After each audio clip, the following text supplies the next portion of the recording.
यह है महात्मा गांधी के हाथों लिखे कुछ ऐसे खत जिनकी नीलामी जुलाई 2012 के दौरान लंदन में होने वाली थी। लेकिन इस नीलामी को रुकवाकर इन चिट्ठियों को भारत सरकार ने 7 करोड़ रुपए में खरीद लिया। भारतीय सरकार ने उन चिट्ठियों को खरीदे थे 7 करोड़ के आसपास की रकम देकर के, और फिर इन्हें ऐतिहासिक दस्तावेज संभालने वाले विभाग में महफूज रखवा दिया। गांधी के इन खतों का जिक्र एक मशहूर अमेरिकी लेखक ने अपनी एक किताब में किया और इस किताब को भी भारत के कई राज्यों में बैन कर दिया गया। The Maharashtra government has decided to ban this book. दरअसल गांधी के लिखे ये खत एक सवाल खड़ा करते हैं। सवाल कुछ ऐसा कि क्या अपने जीवन के एक दौर में किसी पुरुष के साथ महात्मा गांधी के शारीरिक संबंध थे। यह खत गांधी ने दक्षिण अफ्रीका में रहने वाले एक शख्स को लिखे थे जिसका नाम था हरमन कालिनबाख। कालिनबाख एक आर्किटेक्ट और बॉडी बिल्डर होने के साथ साथ उस समय का एक धनवान व्यक्ति भी था। दक्षिण अफ्रीका में रहते हुए नौजवान गांधी की मुलाकात कालिनबाख से हुई। दोनों दोस्त बन गए और जल्द ही इनकी ये दोस्ती आसमान चढ़कर बोलने लगी।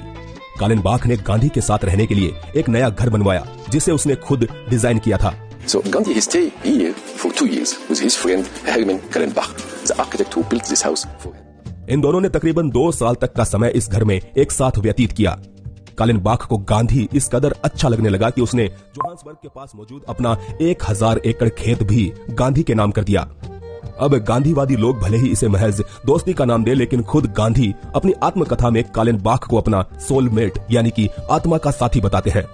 बहरहाल दोनों एक दूसरे से उस समय अलग हुए जब 1914 में गांधी और कालिनबाख एक साथ भारत आ रहे थे, लेकिन पहले विश्व युद्ध के चलते कालिनबाख को भारत आने की इजाजत नहीं मिली, जिसके बाद दोनों एक दूसरे को पत्र लिखा करते थे। और यही वो पत्र है जो कि गांधी के चरित्र पर आज सवालिया निशान खड़ा करते हैं।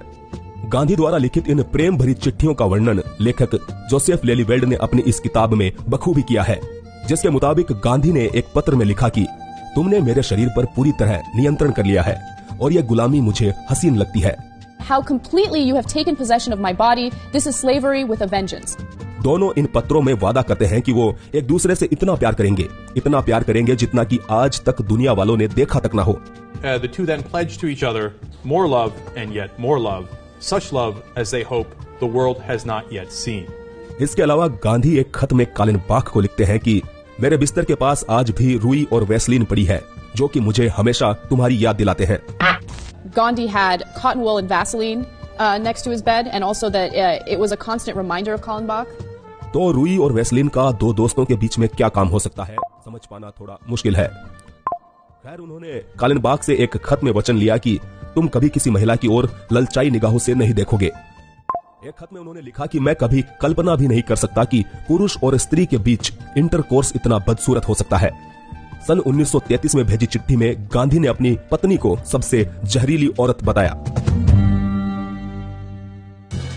इन पत्रों को आधार बनाकर जोसेफ लेलीवेल्ड ने अपनी किताब ग्रेट सोल में दावा किया कि हरमन कालिनबाख के साथ रहने के लिए ही गांधी ने अपनी पत्नी से किनारा कर लिया और ब्रह्मचर्य धारण कर लिया। हैरानी की बात है कि खुद गांधी की पत्नी कस्तूरबा गांधी भी अपनी डायरी में लिखती है कि कालिनबाख के सानिध्य में आने के बाद से मेरा पति मुझसे दूर होता जा रहा है।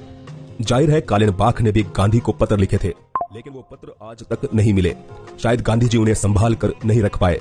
हालांकि कालिनबाख ने गांधी द्वारा लिखित ये चिट्ठियां संभाल कर रखी, जो कि उनकी मृत्यु के बाद उनकी एक रिश्तेदार को मिली, और साल 2012 में लंदन में इनकी नीलामी होने वाली थी। लेकिन इस नीलामी को रुकवाकर उस समय की सरकार ने इन्हें 7 करोड़ रुपए में खरीद लिया। India's Ministry of Culture looked through these letters and wrote back to the government, it is quote the highest priority that we purchase these right away. इसी वजह से इंटरनेशनल मीडिया अटकलें लगाने लगी कि यह खरीदारी इस चिंता के कारण की गई थी कि इन पत्रों से पता चलेगा कि गांधी समलैंगिक थे। दोस्तों, समलैंगिक होने को हम बुरा नहीं